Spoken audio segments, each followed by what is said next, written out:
Hello and welcome to AIL TV. This is Africans in London TV. As always, sometimes people might say we are not consistent, but there is a reason for that.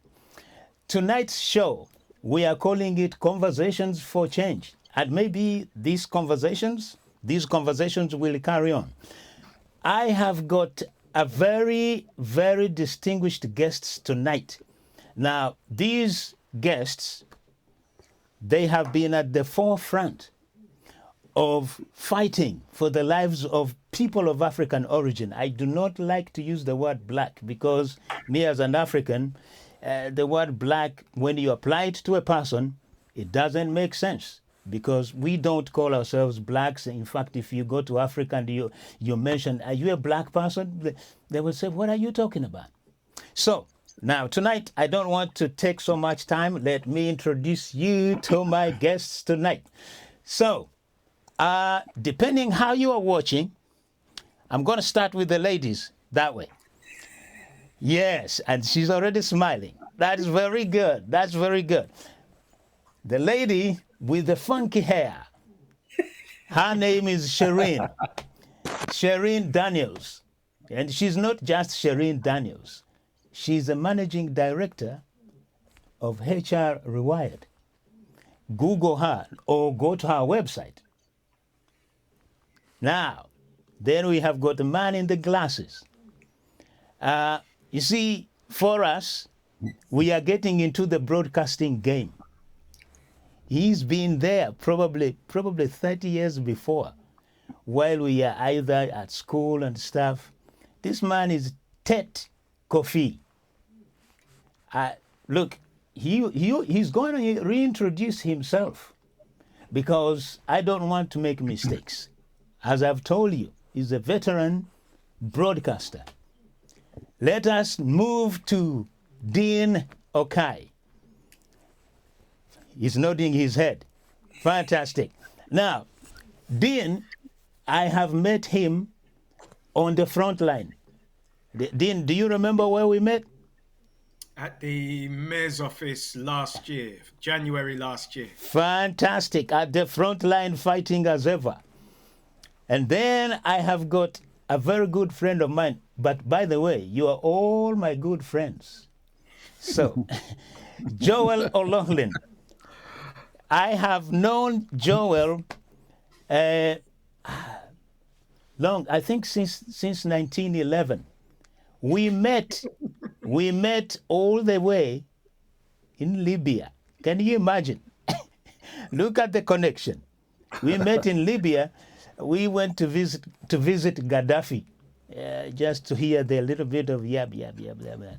But since then, actually, we have been in touch. We have done a whole lot of things together. But now, tonight, what are we talking about? There has been so much talk about racism. That's why you have got, if you look at the top there, you say, let's talk racism. Talking about racism itself is very tricky. Seriously, I find it very tricky. And this morning I was actually walking. I was just thinking, I just thought, a racist or a person who has got those tendencies, let us try to link it with mental illness. Someone might agree with me, someone else might refuse. They'll say, how do you link those tendencies with mental illness? I see it as a mental illness. I cannot imagine the likes of me to see a person who hates another for no reason. That person has to be a mad person to me. So if you want to agree with me, agree with me. You want to disagree with me, but I have got the panel here. They will they will tell you. Let us kick off with the ladies first. I like this one. Shireen. Hello. Hello. Yes, there has been a lot, especially with the football, because that's where our conversation is actually based on what happened on the pitch. I've got my theories and I have got the way how I see things. But how do you see this situation, Shireen?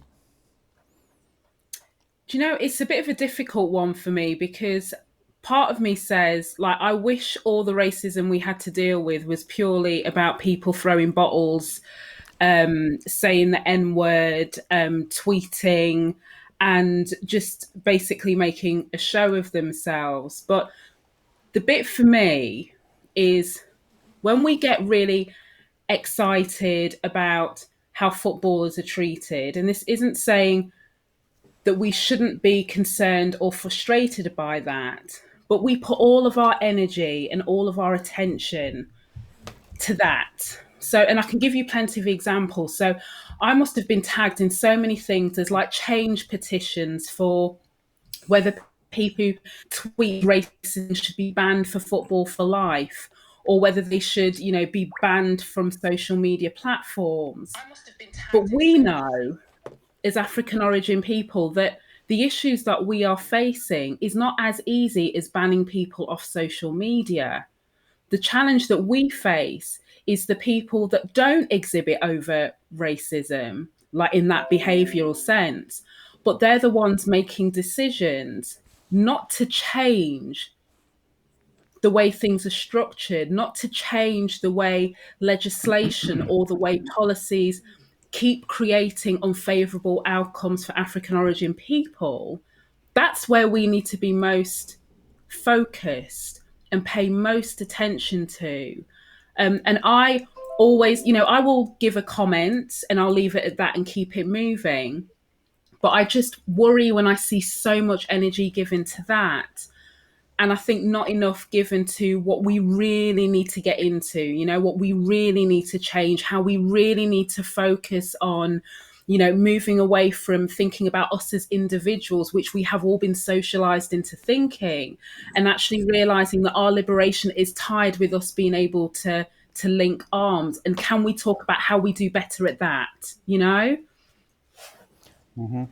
Okay, so now, Tet, you are very experienced. I'm sure you also have been at the forefront. What can you add onto what Shireen has just mentioned? I made a post on Facebook, and basically what I said was that you couldn't imagine people coming out frankly in support of pedophilia. You couldn't imagine people coming out frankly in support of anti-royalism. You couldn't imagine people coming out frankly in support of being, say, anti-gay. And the reason people won't overtly express those things is because they know that the English nation would not stand for it for a second. The reason, however, these people display such frank, overt racism is because somewhere within them, they know and understand that in English culture, being vilely racist like this is somehow okay. It's just that in everyday life, racism now, modern racism, is not the N-word kind of racism. It's never in your face. It's very, very, very subtle. So racism now is more about men like me being dealt with by being patronized. It's so subtle. Racism today is plausibly deniable always. And so when these things happen, everybody says, whoa, this can't be happening. This is un-British. It's not. It's a lie. And one of the things I've also been saying is that just because they put up a mural now with crowns on the heads of Marcus Rashford, Sancho, and Saka, let's not take that red herring and imagine that all is forgiven. If the condition of racism wasn't so pervasive within, let me say, English society, because I know English society best of all in Britain, if it wasn't that pervasive, this could, and we've been together now for 400 to 500 years. So if in 400 to 500 years we haven't learned to solve this problem, there's something going on. And I hope through our conversation today, we can understand what it is and take the step, take the necessary steps. Dean, you see, from the two statements from Shireen and Tet, what I'm hearing is we are so comfortable. We are so comfortable that we forget easily. We forget the history of the 70s. We forget how people fought to exist. They forgot the graffitis. So, are we so comfortable? What is it? What is your take on this? I think that racism is as English as high tea. The relationship between the English and Africans was established on racism because it was the English who were the greater part of the African Holocaust that established the transatlantic slave trade. I don't think they had any problem with that. The reason racism is pathological is because to justify such a horrendous 245-year British trade in our misery, you would have to dehumanize us.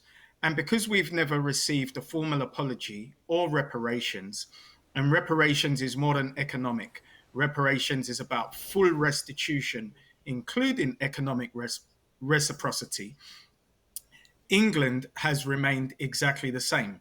Now, if you put a snake under a sheet, you'll see that sheet moving. When you remove the sheet, which is all that happened over the weekend, is the veil has been removed with racism.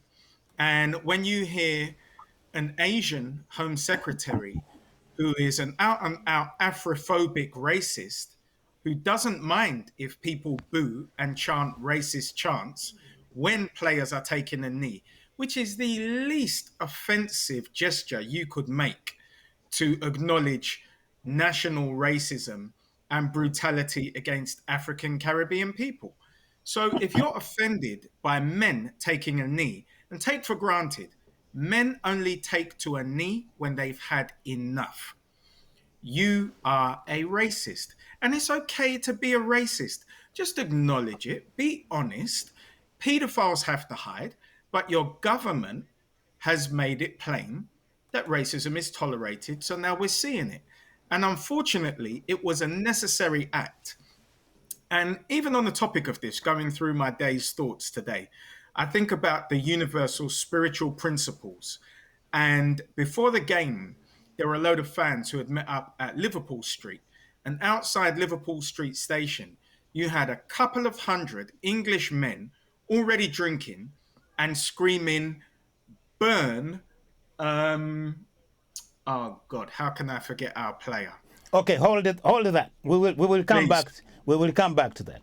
But sorry, I just wanted to make the point of the reciprocity. Okay. Yeah, quickly. Universal laws. Yeah. You could never be screaming to burn an African Caribbean player in the street, 200 of you in the city of London, where police can come in an instant and nothing happens, and then expect to win the World Cup with African talent. The universal laws of reciprocity would never allow it. Okay, Joel, before I come to you, I have got a clip here. I just want you to, guys, analyze it or listen to what, because to me, we have got politicians who are saying different things. One day, next day, they say totally different things. Listen to this. Leader of the opposition, Keir Starmer. Thank you, Mr. Speaker. Can I start by thanking the England football team for everything they've given this country over the last 6 weeks. I'm so proud of this young, diverse and humble team and everything that it represents. Mr. Speaker, they're the very best of modern Britain, everything that I know this country can be. Does the Prime Minister think that it was wrong to criticise the England team's decision to oppose racism by taking the knee as gesture politics?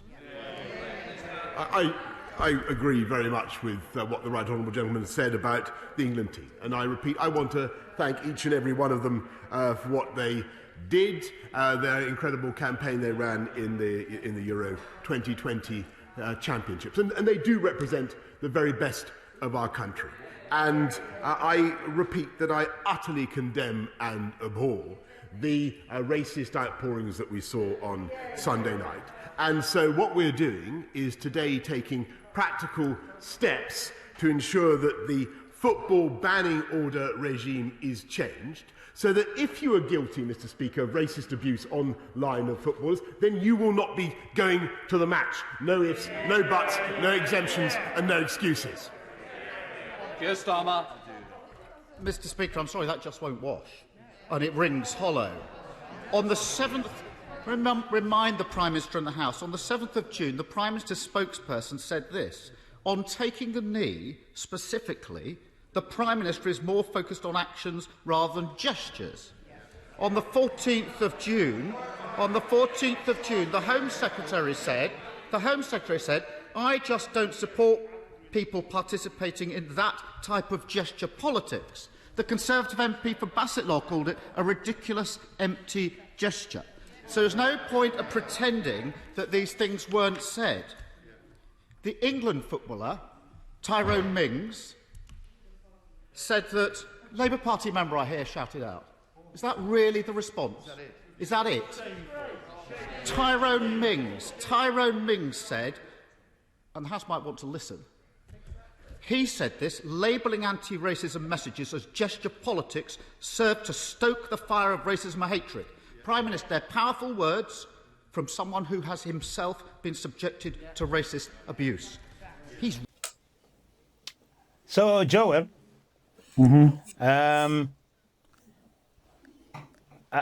do you believe the words of the Prime Minister?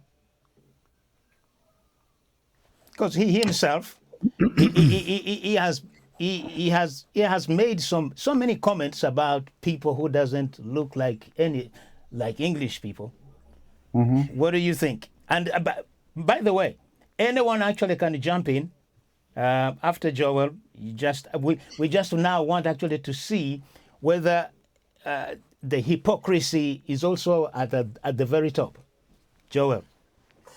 Well, I sat down and I was expecting a nice game of football. And, I thought, hey, England is never going to come home. It's going to go home to Rome, which it did eventually. And the kind of anxiety, the kind of stress that I went through when Rashford stepped up, Sancho stepped up, Saka stepped up. This is not what I expect as somebody viewing a game, supposedly to support your national team. I wouldn't expect to be stressed by that. And I wasn't stressed about the fact that England players might not kick it in and get a penalty. I was stressed about the fact that black players are stepping up to take the penalties. Imagine the psychological impact that has upon me as an individual just wanting to enjoy a game, and ending up stressed. And I'm not worried about whether England wins or not. I'm just worried about those guys, because I knew the minute that any one of them missed a goal, the whole debacle, the whole fortunes of England would not rest on all of the players, and there was 22 or 30 odd of them. It would rest on the shoulders of those guys who missed it. Yeah, nobody's harking back to the fact that for 55 years, nobody has been able to get England into a Euro Cup final. These guys, they step up, they do it, and they do it well. They get us to the final. And guess what? What is their reward? Abuse. Abuse. And more abuse. Hey, they're millionaires, And I know that money is not everything and it doesn't shield all of us. I'm not a millionaire. I get stress from the efforts of black people like me putting in their best. What does that tell us? Even when we do our best, even when we make a massive contribution, it goes for nothing. We are not English. We are not British. Boris and others are making an effort to say This is a diverse team. We're all inclusive and so on. But even in their statements, you hear them trying to say, hang on a minute, these boys, come on, people, accept them as part of us. They were born here. Nobody has to make a special case for them being English. They were born here. I wasn't born here, but they were born here. They deserve the respect of any British citizen to step up to any part of this society that they can get to. And they've done excellently. Marcus Rashford, not just a footballer, somebody who stepped up to feed the hungry children, white and black, of this country. What does he get? Monkey names, chants. This is just unacceptable. We've got to a stage where Jay, let me just finish. We have got to a stage where we have to realize that we are other in this society. Accept that. And Dean, you're quite right, is what do we do about that? That's our challenge. What do we do about that? Let's not look for the validation of other people. We have our own validation. Let's validate ourselves. We are who we are, kings and queens, emperors and empresses. Let's first understand that and then move from that position and not wait for people to validate us. That will never happen. That will never happen. Sherry. I was going to just tag on from what Joel was saying in that our acceptance, and its acceptance with a small a, is conditional to our excellence. But even when we demonstrate our excellence over and over again, it is still not enough unless we are doing what we are either told to do or the role that we have to play in entertainment to win, to do X, Y, and Z. And that again goes back to Joel's point about we're still not even accepted in society because everybody else has the opportunity to just be average and still be afforded basic human rights. We have to continually keep proving ourselves. And even those footballers they are at the top of their game in every literal sense, due to a couple of minutes of kicking a ball and missing. They then quickly were dehumanized to then be fair game. And I think that shows the extent to which the UK hasn't moved on, in 400 plus years, that for all the talk about inclusion and wanting, to make everyone feel welcome, as Dean said, we've lifted the veil. We've always known that's been there. That is not new news, and it's just this idea of why do we have to outperform to acceptable standards for the mainstream of society to be afforded to be treated like human beings? That's the bit that I don't understand. And that was a classic example. Tet? You see, sometimes I consider myself incredibly grateful to have grown up in the early part of my life here in the United Kingdom, but always had a connection to roots, which gave me a sense of my worth. Mm-hmm. And what that does is that it gives you an inner self-perception which does not understand the idea that somebody is trying to make you a second-class citizen. I don't understand it. And with all of these things, I mean, I'm really fascinated by the work that Dean does, because he's dealing with the application, production end of this thing, is that we must never give anybody permission to put us in that place where we feel less than. Britain does two things. One, whenever these things happen, it does what's called denial, minimization, and deflection. First of all, they deny that what we're seeing is real, though we're seeing it with our two eyes. Then they say that what we're seeing is not really that bad. Is it? Or it's better than it used to be. Then they deflect it onto something else. I'll give you a classical example. I was discussing this thing with colleagues, and immediately the conversation was going to be about, but Gareth Southgate made a mistake by putting young people who couldn't handle the pressure to take such a high pressure situation. I said to them immediately, I said, no, the story is the racism. Deal with the racism. Now, that's a classical piece of deflection. English society constantly wants to look away from a problem of its own making, as Dean said, for over 250 years. The next thing is that I wrote on LinkedIn, and I felt this strongly about it, that I shared a video on LinkedIn telling people that actually Britain likes racism. That's why racism happens.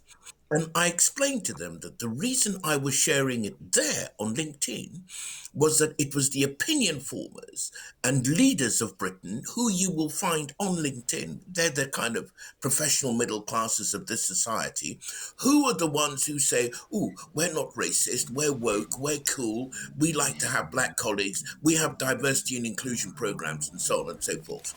I said, no, I'm sharing it here because actually, if the people who perpetrated these atrocities did not secretly believe in their hearts that you're being phony and that their racism is okay, they wouldn't do it.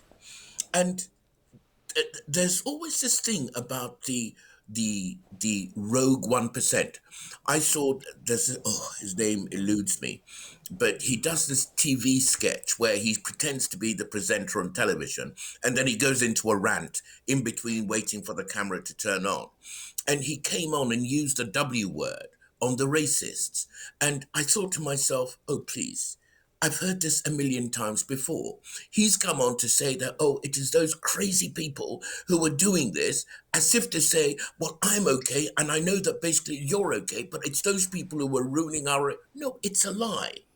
So this idea that it's a crazy feral 1% that's causing these problems is a classical denial, minimization, and deflection.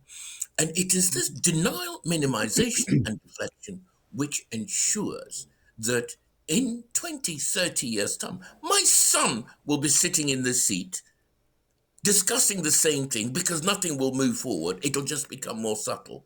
So all that this event did was, as Dean said, it just pulled the sheet off the snake. And what do we see? We see a cobra wriggling its head with its fangs bared, and it's business as usual. So it is from that position that we now need to move on and find solutions. Dean?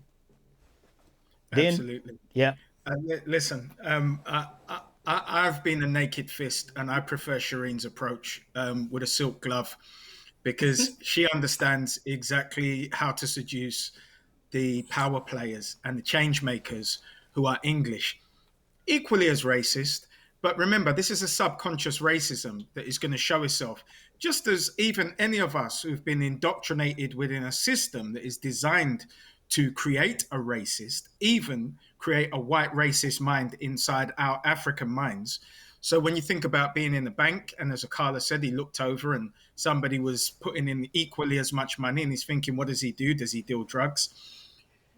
The key is for us to establish our own change-making ecosystem.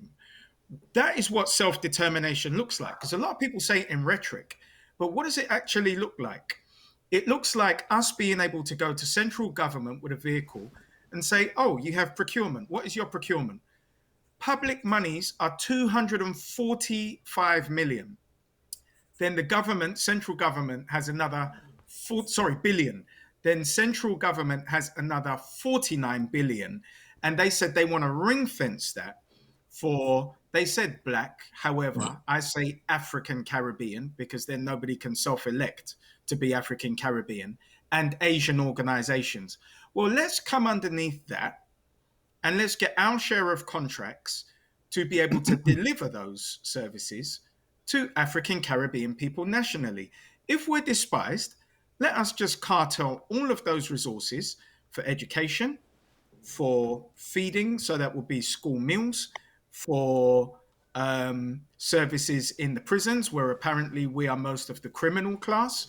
Let us just curtail all of that resource and deliver those services to us. Because do you know what it does? It creates self-determination, it creates employment, and it creates the actual curriculums that will be delivered to us.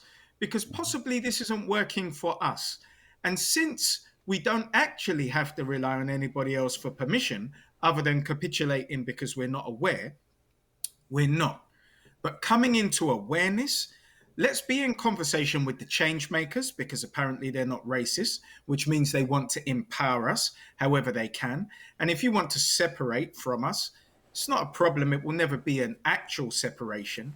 But let us actually have dominion over our own lives, not by asking, but by creating it. There's nothing to take from anybody.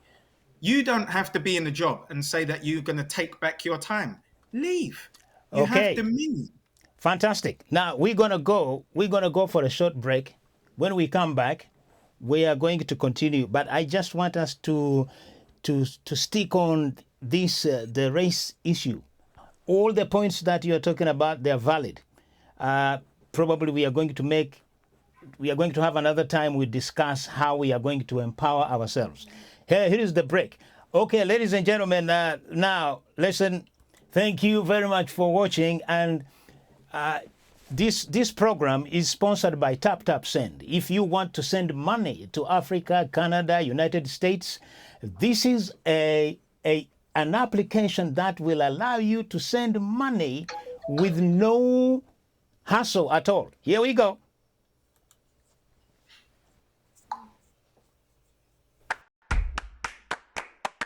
Niajewa se. TapTap Send Money Transfer has launched its app in Kenya. Send money to M-Pesa and Kenyan bank accounts. Send money quickly at the best rate, hassle-free. Available in the UK, France, Italy, Spain, Netherlands, Belgium and Germany. Tumaki too.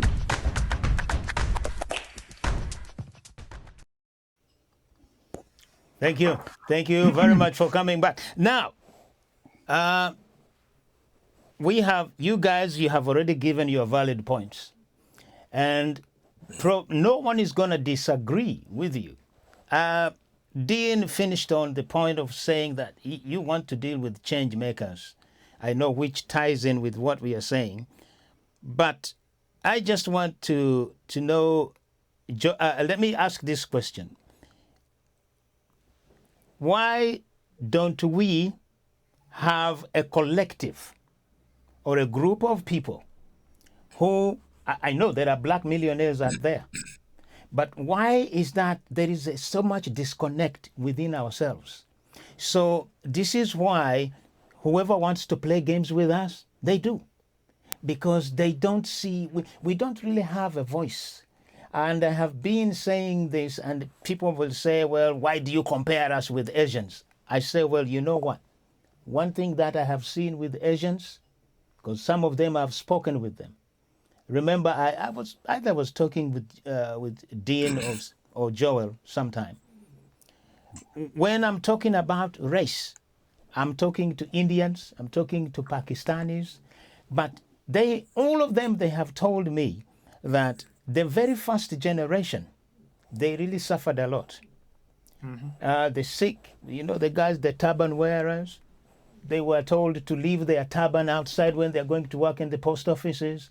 Now, just imagine, that's how they want to catch you, because they know the turban is so sacred, but they tell you, leave your turban outside.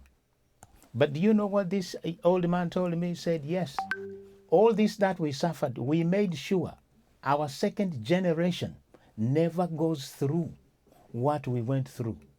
Now, I think there is an evidence there that you will find dentists, accountants, and many other big jobs.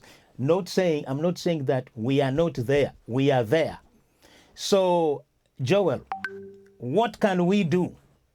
You have said we don't want to be validated. And in fact, we shouldn't even care. And that's why I tell people, when people see me carrying a camera and they just ask me, yeah, man, that camera, are you sure you can operate it?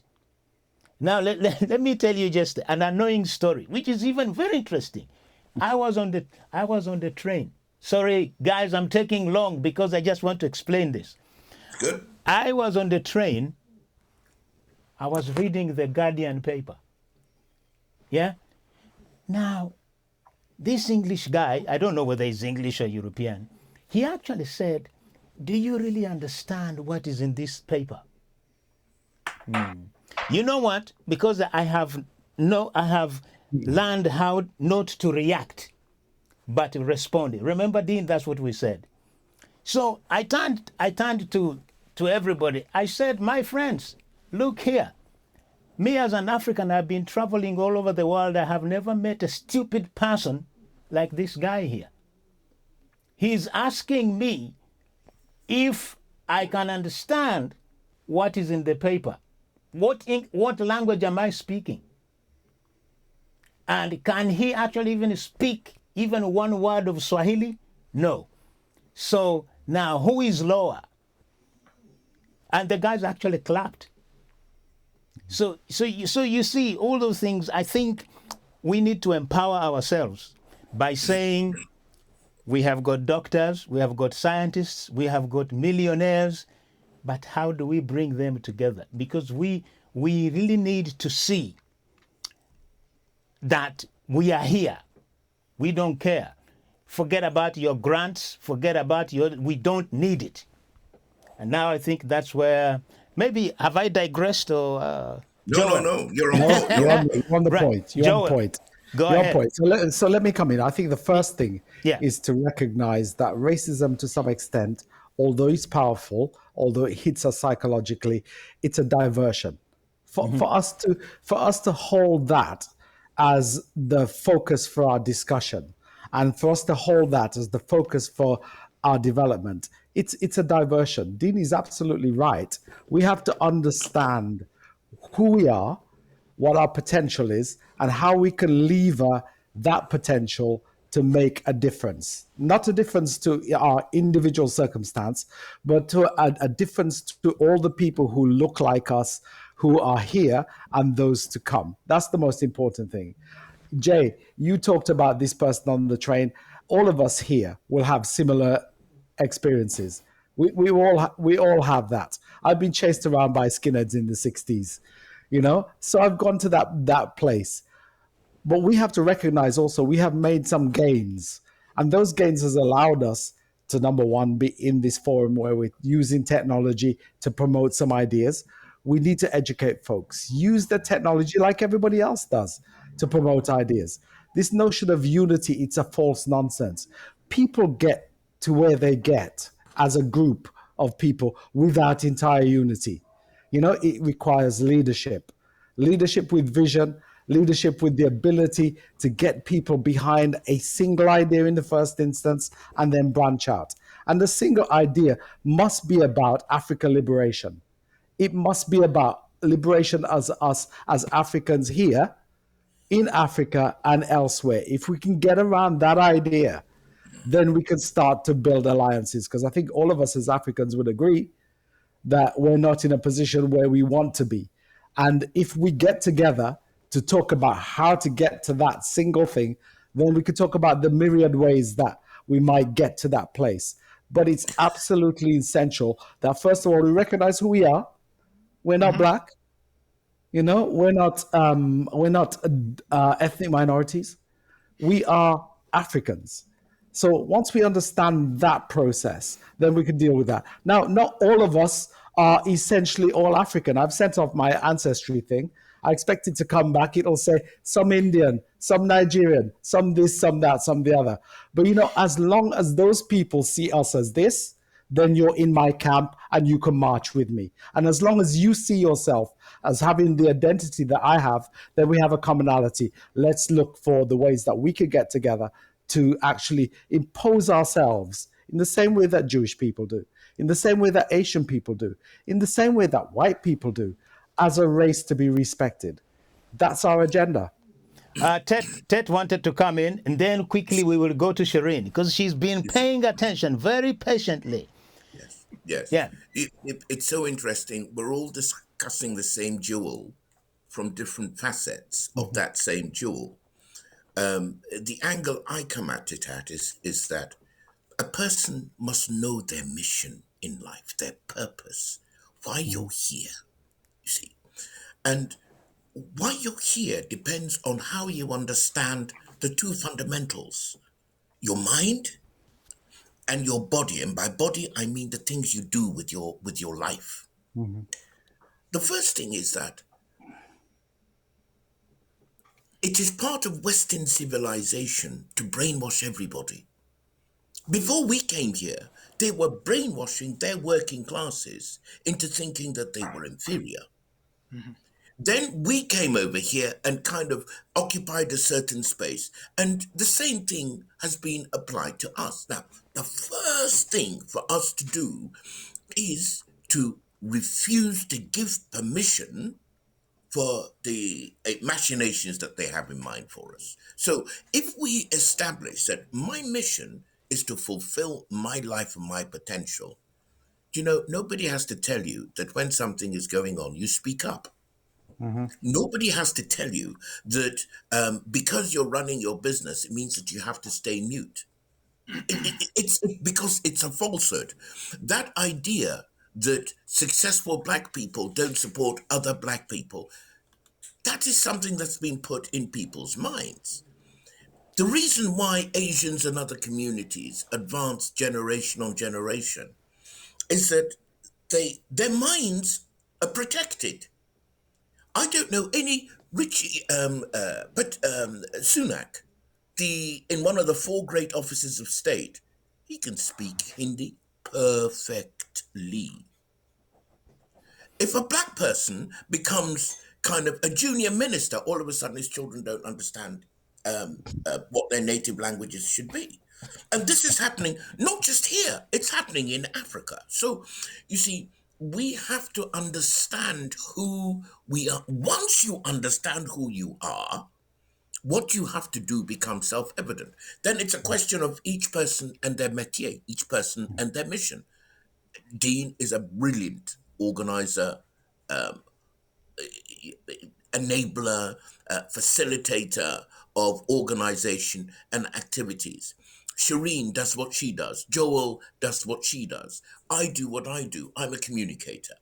So once you understand what your mission is, nobody has to tell you that that you've got to do this and you got. And not only that, when you see somebody who gets it, you instantly realize, hey, this is a person I must plug into, and that if I can support him, let me support him to the best of my ability.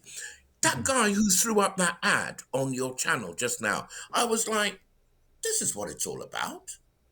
We should have, you know, when you said let's go to a commercial break, normally I'm like, oh God, no, I got to wait for it. But that commercial break is going to wind up in the lives of our children, because it makes his business go around, makes your business go around, and where are you going to? You're not going to go and spend your money in Park Lane, or at least I hope not. You see, so things like this are all arising from awareness of yourself. But can I just end with one thing? I have a real bugbear about this. PAO, that's what I call us, people of African origin. PAO, professionals and middle classes, have to open their mouths now. They have to. They can no longer say, I'm too busy, I'm running my business. Or I'm too frightened of losing this or losing that, I'm running my business. Because actually, they are doing exactly what they've been primed and brainwashed into doing, which is to disable their own communities. They'll discover that the next person who comes along has to reinvent the wheel. Instead of putting a chassis on the wheel that they have built, for the next person to come along and put the carriage work over it, for the next person to come along, put the engine in it, before you realize it, you got an Audi A5 shooting down, look, they're lovely cars, shooting on the road. Do you see? But until we do that and support each other in that, it all starts from a man with a mission. Shireen. So listen, well, apart from taking all my good stuff that I was going to say, so you said it, so now I'm going to have to make sure I come with something slightly different, but no. So no, I was going to say, you know, almost going back to Joel's point, none of us likes to believe we have been psychologically primed by racism ourselves, particularly those of us who, you know, I've got 2 degrees, I've had a corporate life before I went to do this, I know the game, right? No, none of us likes to look in the mirror and think we have been socialized into believing we're less than. We have been socialized into perpetuating a system that was never built for us. So it goes back to your point, Tet, and until we start to recognize and take that time from a place of humility and openness, for some of us like me, it was reaching a crisis point where it was literally the cognitive dissonance got so bad that I had to confront my biggest fear, you know, and I think one of the things in which the way I do what I do is sharing my journey here. So I make it very clear that I did not wake up like this. I was not somebody who spent, you know, all my formative years being as outspoken and as focused. So there is a bit about mission, but there's also a bit about, for some, it has to take a crisis point, you know, to recognize that actually we have to do differently, but the do differently starts from, you know, starts from in here. I do think we don't have enough people talking about that journey to, you know, what I call that higher consciousness almost, in terms of recognizing, you know, for me, I recognized I spent most of my professional life seeking the approval of white people. I never recognized that until all of the protests happened of last year. And I couldn't understand why. I was having a breakdown of sharing a 20-minute video talking about my experience as a Black woman. You know, I had no idea. So what was it that gave me the sleepless night? What was it that made me cry? And that is the reaction.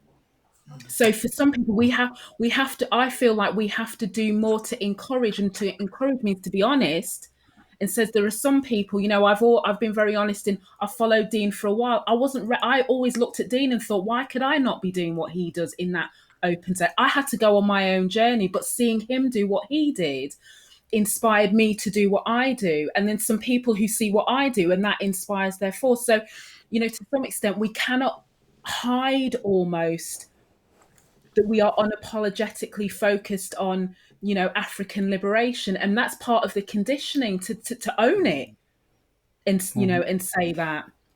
Okay, thank you. We're going to go again for a commercial break. We have to send money to Africa. We have to, Africans have to send money to Canada, US, China. Listen, here we go again. Come on. Niajewa se. TapTap Send Money Transfer has launched its app in Kenya. Send money to M-Pesa and Kenyan bank accounts. Send money quickly at the best rate, hassle-free. Available in the UK, France, Italy, Spain, Netherlands, Belgium and Germany. Tumaki too.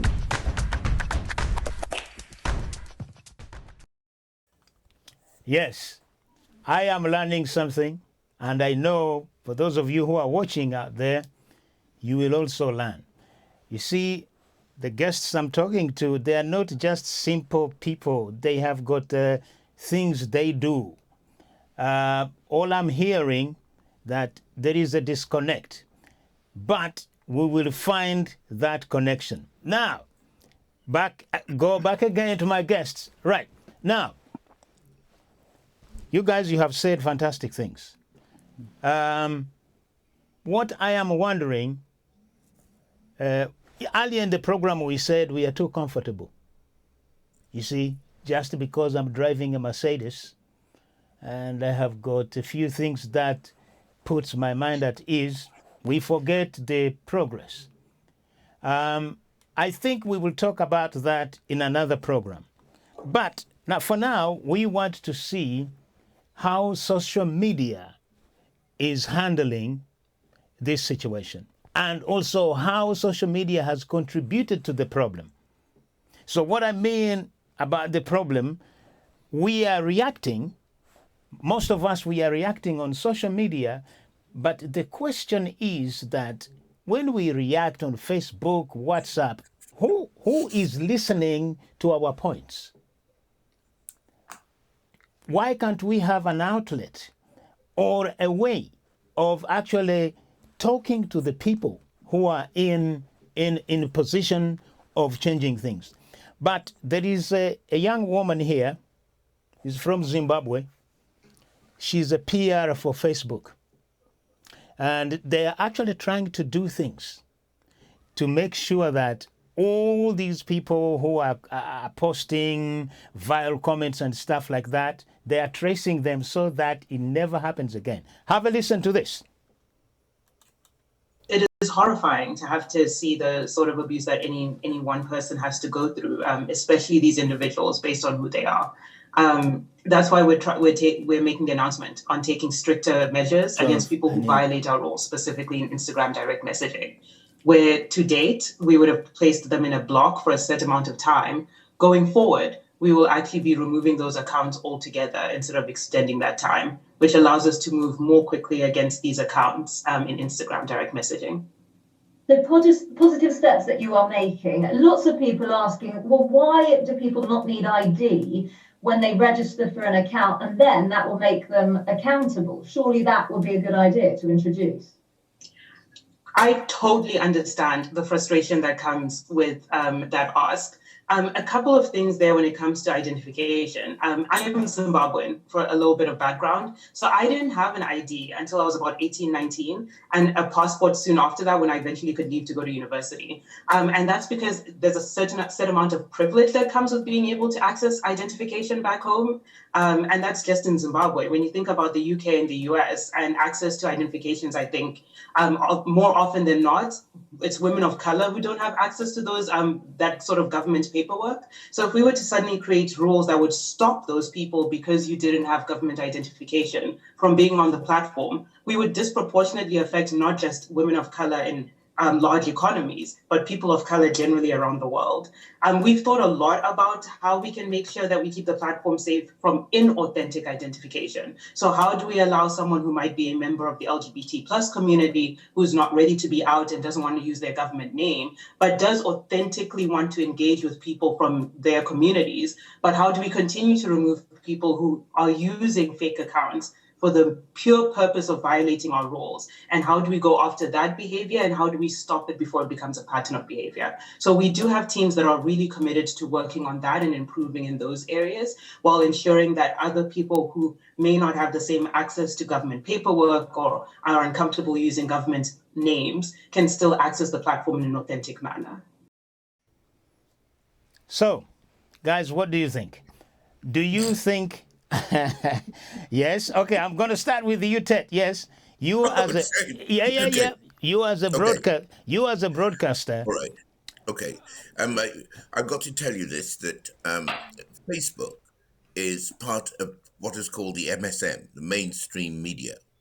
Facebook's job is not to support social justice. Facebook's job is to present the news agenda of the people who run our societies. And often the agenda of the people who run our societies is completely contrary to the welfare of ordinary people. For example, if anybody was to say anything on Facebook that was out of sync about the way, for example, that this pandemic is being managed, they snuff you out like that. There wouldn't be any ifs, ands, or buts. That's the first thing. Facebook's actual interest. Secondly, the messaging coming from, you labeled her, a person of African origin from Zimbabwe, it's such beautiful window dressing. Again, we have all gone way past that now. The most retrograde Home Secretary we have had, for heaven's sake, in my lifetime, is an Asian of East African origin. So, you see, we have so many of these people who do the bidding of the rich and powerful that the window dressing doesn't affect anybody anymore. All we see is the output. Let me be clear. Facebook is platform which is orientated to the cultural values and aspirations of people of European origin.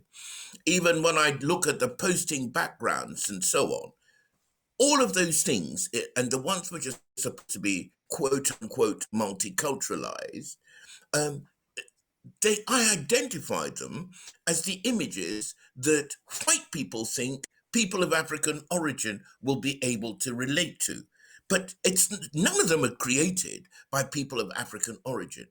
So by the same token, look, I used to work for the BBC on the BBC World Service. My accent and so on isn't lost on anybody. They reached a stage where my accent became uncool and that they needed to have people of African origin sounding a little bit more African. It was purely a manipulation. But ultimately, the reason I had my divergence with the mainstream media was that the more I grew into myself, the more I realized that the narratives I was required professionally to trot out were inimical to my sense of my worth as a human being and the welfare of those who I feel I represent. That's why I left. So, I mean, Facebook could populate its marketing communications team with 1 million Ghanaians. It wouldn't make any difference to what Facebook's actual mission is. The problem is the mission. The mission is not to uplift and give a positive or true reflection of who people of African origin are. What it does is that it throws back. It's like a cracked mirror. When you crack a mirror, it won't give you a perfect reflection of who you are and what your needs are. Simple as that. Dean. Excellent. Look, Tet hit the nail on the head. Facebook is behavioral modification software. And anybody who doesn't recognize that surely would recognize it now. Look, people aren't as sophisticated as we'd like to believe. Before the vitamin world grounding, everybody said, I'm an independent thinker, I'm a critical thinker. If there was a zombie holocaust and the army told me go this way, I'd go that way. I do what I like. I'm very smart. I'm here for my family. They can rely on me. That's not true. People are just as malleable as they've ever been at any stage in history. We've seen that the bread and games of the World Cup had people just as excited to ignore the world grounding threat that we're told to take our vitamins for, and that they can now sit in a stadium or be in the street or in a pub without having to worry about their health. You have the World Freedom Day, the UK Freedom Day that is coming on the 19th. Now, the virus is going to go on holiday for the day or the duration that it lasts. And then when they decide that it's over, because you won't have enough barcoded products yet, and it still has to reach a critical mass of a barcoded population, because this is what the new dispensation is about. So we don't kid ourselves on this panel that Facebook is behavioral modification software, and that those who are aware are obligated to, number one, align, because you can't be a lone voice in the wilderness. That's insanity. And once you're aligned, is to create a critical mass that is conveying our unconventional wisdom to the masses, and let he or she who adopts adopt, and those who don't go with God. Because it's not about being a converter of man nor woman, but merely playing your part. And I'll just close in this. We've always, as a people, been an 18-wheeler truck. It just happens that our 18 wheels haven't been connected by an axle, so they can all go in different directions. When an axle connects 18 wheels, it takes them in the same direction to the same location. But more importantly, it carries passengers and goods.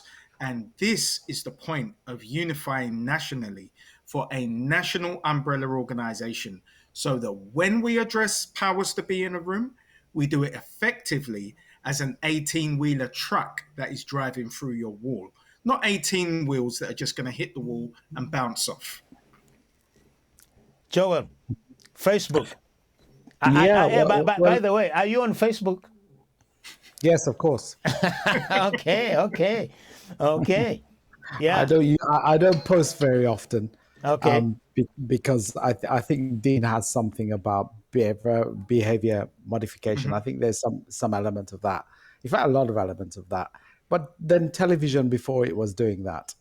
Yeah, where you're sitting down for 5 hours watching something which is of no upliftment to you as an individual. So these things are not new. So let me look at this in military terms. First of all, we're fighting a battle. This is a huge battle. All the forces are waged against us. And we're in a situation where we don't have an army that's sufficiently manned and armed to be able to deal with things. And for me, every battle counts. So the sister, it's easy to just take a pot shot at people who get to a position. I don't like doing that. When I see our people in a position, I want to celebrate them. Yeah. So she has a difficult job. She's got to a place where most of us wouldn't get. But every little that she does to stand against the things that we are psychologically damaged by, and if that thing is racism, and if what that means is banning these people from using this particular forum to perpetrate their hate and their filth and so on, and psychologically damage me and impede my progress towards where I want to go, hey, I'm in support of that. So it's a battle. I know it's not the war, but I'm taking it. I'm taking that step. I'm welcoming what that sister's doing. I'm welcoming what Facebook is doing. It's a monolith. They've got the really big army, billions of followers, but if they move in the direction that gives me a space to breathe, then I'm taking that and I'm supporting that. So that's my take on that. I think we should do all we can to support what Facebook does in terms of, getting rid of hate, getting rid of any kind of discrimination of any kind, because it doesn't help us. We think we're just monolithically black, but we're not. We're gay, we're lesbian, we're women, we're men, we're all kinds. When they decide to hate against any one of these kinds that we are, it's hitting black folks. So let's make sure that, when they give us an inch, let's take the inch and then demand another 2. That's my attitude to it. It's military. This is a war. Let's fight it inch by inch. It's an inch war, and that's the way that we can win it. We may never win it, in fact. It might be left to another generation. But let's give them the advantage and the step up to get there. No, I don't. Yeah. I just wanted to add something to that very quickly. Yeah. Shireen, I know, will definitely be contacting that lady, and I will also definitely be contacting her as an ally, because that's how we make inroads. Good. Now, for sure. Suppose we were given a task of coming up with a slogan of ending racism. Well, of course, it's not going to end, but or creating awareness. What do you think that slogan should be? We have got kick it out of. What do they kick it out? Then they have got other slogans, which to me, they are okay. They are slogans which has never really hit me. I've never understood. They are very catchy. They will say kick racism out of football, or blah blah blah. But you guys, if we were given a task to come up with a slogan, what that slogan would be? Any one of you? Because I know you guys. I've got one. Okay, because I know you guys. Okay, good. I know what my slogan is. My slogan is the same that it's always been. When the skinheads used to chase me around in the 70s, and I'd see a white boy coming towards me, and I think, hey, let me go and box that white boy down so I can get home, because I need to get past him. I've got 10 of them at the back of me. It was simple. You're for me or you're against me. And when I got to that guy and he looked like he was for me, hey, we turned back and we beat the hell out of them. So you're for me or you're against me? Dean, your slogan. Why do you hate our children? It's very simple. Children, but not... This is what racism is. If you hate me, you hate my children.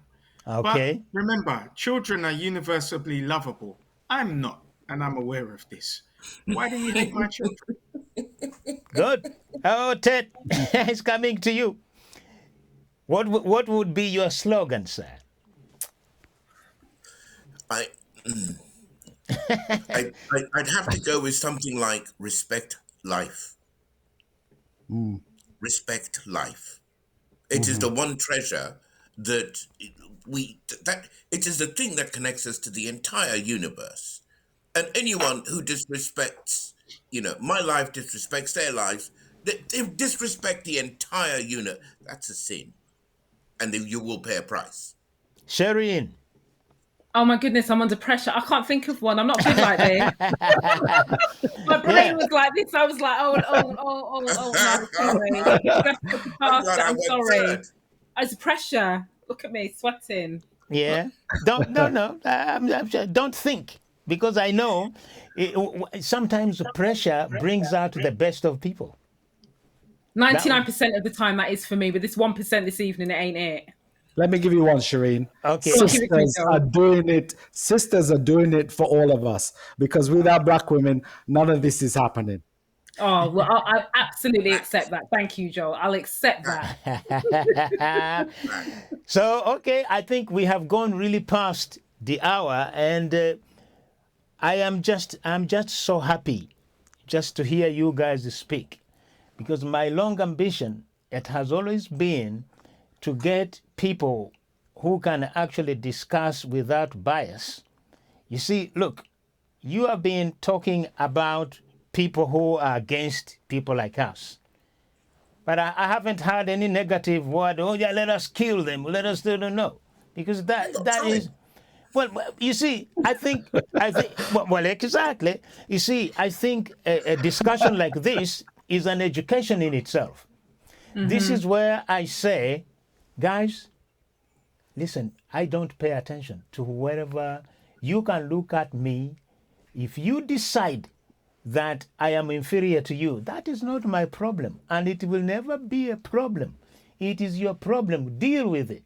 So that's why my slogan actually would be, racism is a mental illness. It can be cured. Yes, it is a mental illness. Remember, I was discussing with Tet earlier in the day. I said this: a person who is born a racist will never change, no matter what you do. That person could earn 10 PhDs. She will remain the same. That's as simple as that. For me, I see it as a mental illness. And you see, there are so much mental health issues here in the UK. In Africa, it is really exposed, because you see people walking in the blazing sun and they're talking with themselves. Sometimes they burst into laughter. They will sing, they will play drums. We call that madness. But here, yes, exactly. We call that madness. But here, imagine somebody decides to hate you for no reason. You don't know me. I don't live with you. I have never even come across you. What would be the reason of you to hate me unless you are a mad person? So, actually, seriously, I'm going to design a T-shirt, actually, which will say, racism is a mental illness. And I will be walking. Now it is summer, my friend. So, we are happy because we have got the right to do what we want to do. So, ladies and gentlemen, it has been a very, very, very interesting discussion, but we have to do it again. So you will have to let me know, because I'm free every Thursday or any day. Any day. I am happy to talk with you. But I want actually to talk about progress, how we build ourselves, because we cannot let this kind of opportunity just go. Everybody's struggling on their own. We've got a broadcaster there. We've got somebody who's doing. I went to your website and I saw, I'm talking about Shireen here. Your website is very, very interesting. Dean, you are a fighter. Joel, the same. So I think this time now, we need to say, hey, we have been on the fence for too long. Let us now educate ourselves. So For those who want to join us, they can. For those who say, I don't have time, until it happens on their doorstep, I'm talking about the situation when it happens and it concerns you. I know I'm going on too long. Remember Grenfell Towers? Grenfell Towers. Yeah. It made me, I saw people just running around. Whom do I talk to? What do I?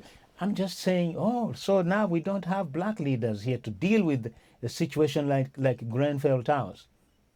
I went there. I've got a short film that I want actually to make, analyzing why are we in the position that we are in. Because I have actually filmed the people voicing their concern, but it is like they don't know whom they want to talk to. So how does it happen? When we have got all people from all different backgrounds, what can't we do? Yes, man, we are driving the London transport. It is we. Yes, we are in the security business, but yet again, we have less control. So these things really, no, we need to talk about these things in a serious way. So that's it. And that's it for now. And thank you for being here. And again, Thank you. You want to send money? Here is it. Niajiwa se. TapTap Send Money Transfer has launched its app in Kenya.